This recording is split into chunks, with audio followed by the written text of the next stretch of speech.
নমস্কার, মৃডস লাইফ চ্যানেলে সবাইকে স্বাগত। আমি মৃ। এখন তো পুজো চলছে, তাই আমি চলে এসেছি নতুন আরেকটা ভিডিও নিয়ে। চলুন তাহলে দেখে নিই অষ্টমী, নবমী, দশমী কীভাবে কাটালাম আমি।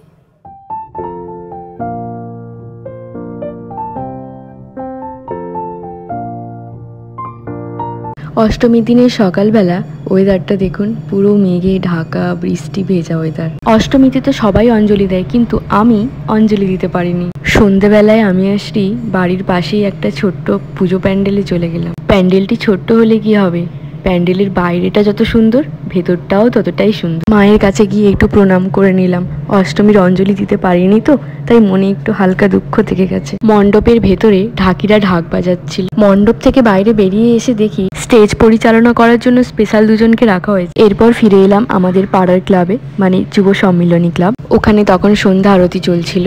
বাড়ি এসে হঠাৎ দেখি এটা কি, এটা একটা ভাম বেড়াল। যাই হোক, কিছু সময়ের জন্য আমি ভয়ই পেয়ে গেছিলাম। পুজোর সময় একদিন একটু ভালো মোমো না খেলে মনটাই ভরে না আমার। সমু এখানে গেম খেলছে, খাবার আসছে না বলে। আমরা ডিনার করতে পৌঁছে গেছি মোমো আইএমে।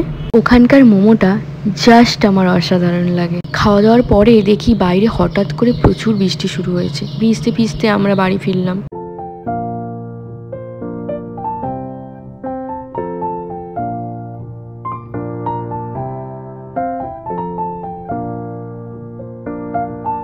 সবাইকে বৃষ্টি ভেজা শুভ নবমীর শুভেচ্ছা। আকাশ ঢেকে পুরো কালো করে মেঘ উঠেছে, তুমুল বৃষ্টি আসবে। আমার একমাত্র বিশ্বস্ত ও প্রিয় বন্ধু শ্রী, আমরা দুজনে আবার বেরিয়ে পড়েছি প্যান্ডেল হপিং এর উদ্দেশ্যে। সঙ্গে থাকছে খাওয়া দাওয়া। পুজো মানেই তো খুশি, মজা আর খাওয়া দাওয়া।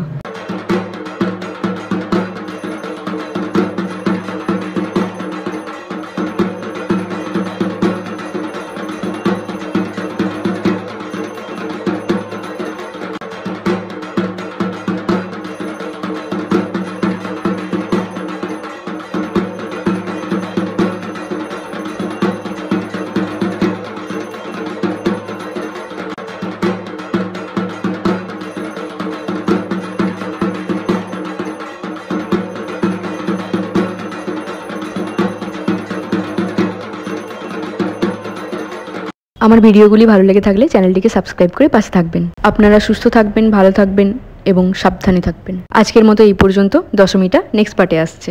নবমীর দিনে আমরা কি কি দিয়ে ডিনার করলাম সেটা দেখাচ্ছি। মিক্স চাউ, চিলি চিকেন, আর খেলাম চিলি বেসিল গার্লিক প্রন। মকটেলটার নাম সানরাইজ। এত কিছু খাওয়ার পরেও আমাদের পেটে হালকা করে একটু জায়গা আছে। আর ওই আইসক্রিমের মতো দেখতে, ওটার নাম মনে নেই। আমরা খেলাম ব্লুবেরি চিজ কেক।